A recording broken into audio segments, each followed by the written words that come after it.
Au Salon de l'Agriculture, c'est le rendez-vous des amateurs de camembert. Alors, c'est un camembert qui est, on va dire, 2 tiers affiné.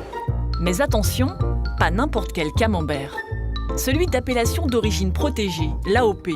3 lettres qui garantissent que le fromage a été élaboré dans une région précise, la Normandie, selon un cahier des charges très strict et au lait cru. Nous, en Belgique, on a du camembert, mais je crois qu'ils sont tous pasteurisés. On ne peut plus les... Oui.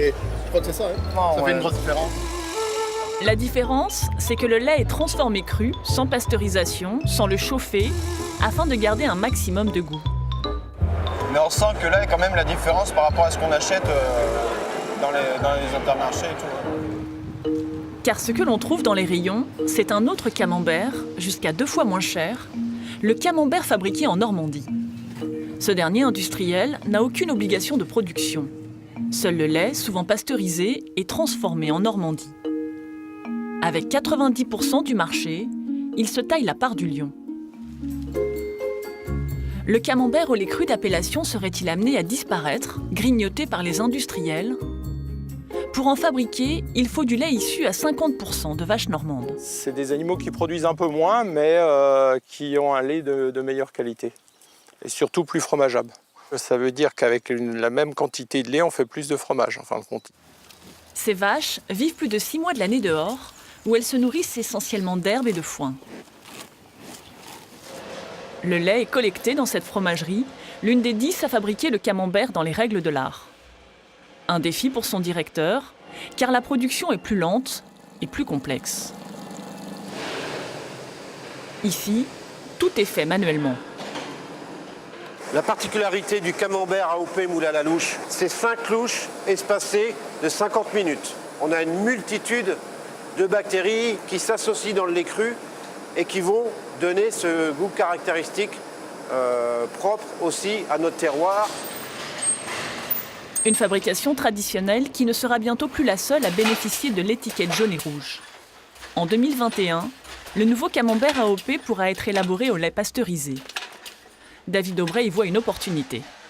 La logique, c'est de pouvoir exporter dans des pays qui n'ont pas le droit au camembert AOP actuellement, comme l'Australie, comme les États-Unis, avec un produit de moyenne gamme, mais AOP.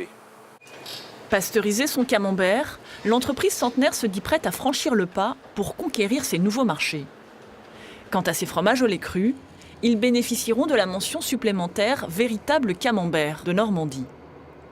2 AOP en une, de quoi faire bondir ce député.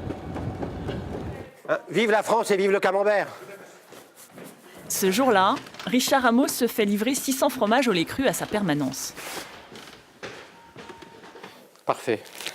Parfait. Ça a une petite odeur de France. Moi, ce que j'aime, c'est sauver notre histoire. C'est sauver une certaine idée de la France. Et non pas une uniformisation à la Coca-Cola.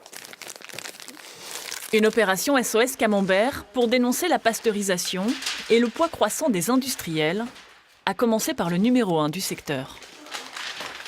Regardez Lactalis, il organise un monopole autour du fromage et du camembert. Partout, il peut racheter. Il propose à ceux qui sont les cédants des sommes qui sont quasiment au-dessus de la valeur de rachat des entreprises. Donc en fait, lui, il veut imposer sa norme aux autres. Et je dis donc, attention, messieurs les petits producteurs, attention, messieurs les petits transformateurs, le baiser de la mort que vous fait Lactalis. Parce qu'aujourd'hui, vous croyez que vous allez gagner plus, mais vous allez gagner plus sur quelque chose qui va vous tuer. Lactalis ferait-il la loi sur les AOP ? Malgré nos demandes répétées, le groupe n'a pas souhaité répondre à nos questions. Dans un communiqué, la multinationale réagit aux propos du député.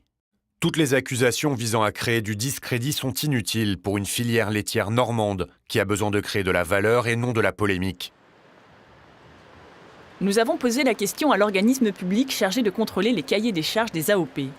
Sa directrice générale réfute toute pression du géant laitier.